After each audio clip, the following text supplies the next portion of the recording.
Namaste students. Today I am going to discuss about the topic retrovirus mediated gene transfer.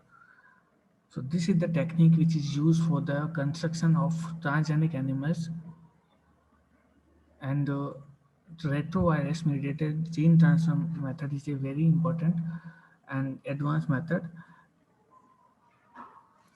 A retrovirus is a virus that carries its genetic information in the form of the RNA.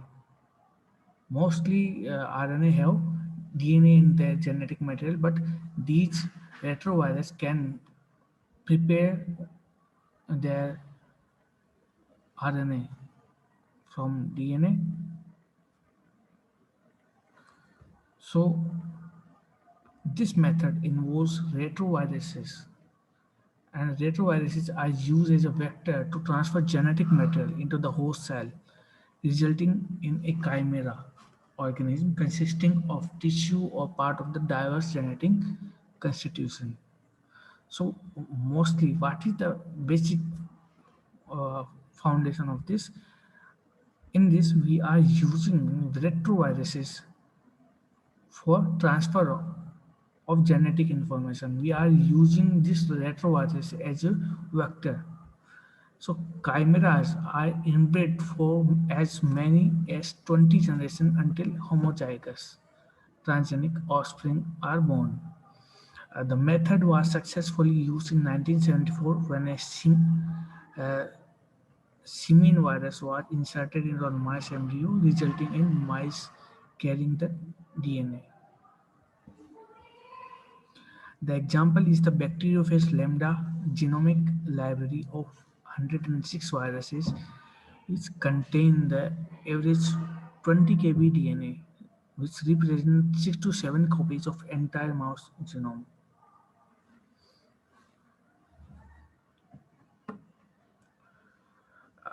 This method is used when 4 to 16 stage embryo are generated.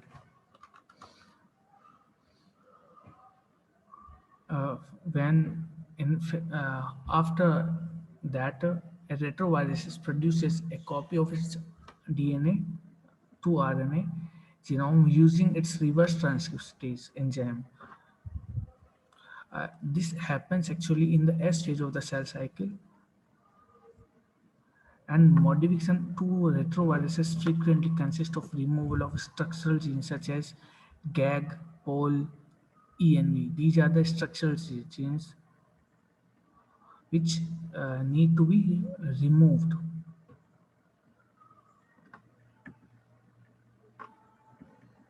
So, what are the mostly important uh, vectors? The lambda vector, cosmate vectors, P1 artificial chromosome vectors, bacterial artificial chromosome vectors, and yeast artificial chromosome vectors are used. So these all are the most important vectors which are used for the retrovirus mediated genetic transformation. This is the process of retrovirus DNA transformation, in which this is a donor female. The 8-cell embryo of this female is inserted with a retrovirus vector into a female. Okay, so the this 8-cell embryo is inserted with a retroviruses. Okay, and these implanted females are then used for the generation of a particular transgenic animal. So here we are using 8-cell embryo here with retroviruses mediated trajectories. Okay, and by these methods we can prepare a complete organism, transgenic and animal.